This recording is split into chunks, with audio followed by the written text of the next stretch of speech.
नमस्ते। आज हम रेल विकास निगम लिमिटेड यानी आरवीएनएल पर मिली कुछ दिलचस्प जानकारी को देख रहे हैं। हाँ। पिछले एक साल में स्टॉक करीब 40% नीचे आया है। काफी गिरा है। तो सवाल यही है कि भाई क्या यहाँ से वापसी हो सकती है या गिरावट और बढ़ेगी? इसी को समझने की कोशिश करेंगे आज। बिल्कुल। और जो जानकारी है हमारे पास वो तकनीकी चार्ट्स को भी देखती है और कंपनी की बुनियादी बातों को भी। अच्छा। पर हाँ, शुरू करने से पहले ये जरूर साफ कर दें कि ये जो हम बात कर रहे हैं ये सिर्फ जानकारी और शैक्षिक मकसद के लिए है। सही बात है। इसे कोई निवेश सलाह ना समझे।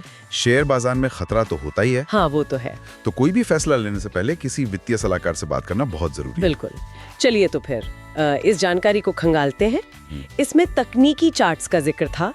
क्या कोई खास लेवल्स दिख रहे हैं? हाँ, जानकारी ये कहती है कि आरवीएनएल ने 340 रुपए के आसपास एक मजबूत सपोर्ट दिखाया है। 340 रुपए। हाँ, मतलब एक ऐसे लेवल जहां पहले खरीदारी का रुझान दिखा है और कुछ इंडिकेटर्स भी हैं जैसे आरएसआई। अच्छा, आरएसआई। हाँ, वो मोमेंटम नापता है, तो वो अभी ओवरसोल्ड जोन में है। ओवरसोल्ड? हाँ, मतलब बहुत ज्यादा बिकवाली हो गई है। हाँ, मतलब हाल में बिकवाली काफी तेज हुई है, तो इससे कभी-कभी एक शॉर्ट टर्म बाउंस, एक छोटा उछाल आने की संभावना बन जाती है। अच्छा, तो 340 एक अहम लेवल है जहां से शायद कुछ वापसी दिखे, लेकिन क्या किसी खतरे की तरफ भी इशारा है इसमें? कोई सावधानी? हाँ, सावधानी की बात भी है।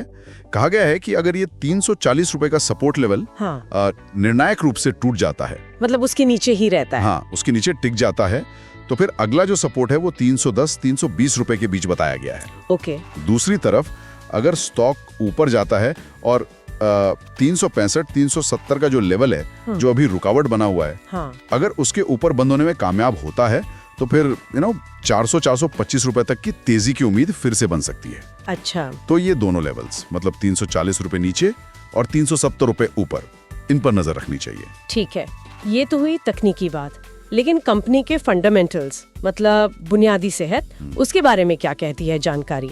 रेलवे के कैपेक्स और नए कॉन्ट्रैक्ट्स का भी जिक्र था शायद? हाँ, बिल्कुल। उसमें ये कहा गया है कि रेलवे का जो पूंजीगत खर्च बढ़ रहा है, मतलब कैपेक्स, और आरवीएनएल को जो लगातार नए नए प्रोजेक्ट्स मिल रहे हैं, ये दोनों बातें मीडियम टर्म में कंपनी के लिए अच्छी खबर हैं, पॉजिटिव हैं। अच्छा। बढ़ता कैपेक्स मतलब आमतौर पर आरवीएनएल जैसी कंपनियों के लिए ज्यादा काम, ज्यादा आमदनी। हाँ, वो तो लॉजिकल है। तो फिर सवाल ये है कि अगर बुनियादी बातें मजबूत लग रही हैं, जैसा स्रोत बता रहा है, तो ये तकनीकी गिरावट क्यों आई? शेयर तो नीचे है। देखिए, ये एक अच्छा सवाल है। जानकारी के हिसाब से बुनियादी कारक तो मजबूत दिखते हैं, पर शेयर बाजार में अल्पकालिक उतार चढ़ाव कई वजहों से आ सकते हैं। अच्छा। जिनका सीधा ताल्लुक हमेशा कंपनी की फंडामेंटल हेल्थ से हो, जरूरी नहीं। हो सकता है बाजार का सेंटिमेंट खराब हो या कोई बड़ी बिकवाली का दबाव हो, ये सब भी कीमत पर असर डाल सकते हैं। ठीक है, तो संक्षेप में कहें तो ऐसा लगता है कि आरवीएनएल अभी एक बहुत अहम मोड़ पर है। बिल्कुल। नीचे की तरफ 340 रुपए का सपोर्ट और ऊपर की तरफ वो 370 वाला ब्रेकआउट पॉइंट। हाँ, यही इन पर ध्यान देने की बात कही गई है। इसमें जो शॉर्ट टर्म ट्रेडर्स हैं, उनके लिए सुझाव है कि स्टॉप लॉस लगाकर ही काम करें, मतलब नुकसान को लिमिट करने का एक लेवल तय करके चलें।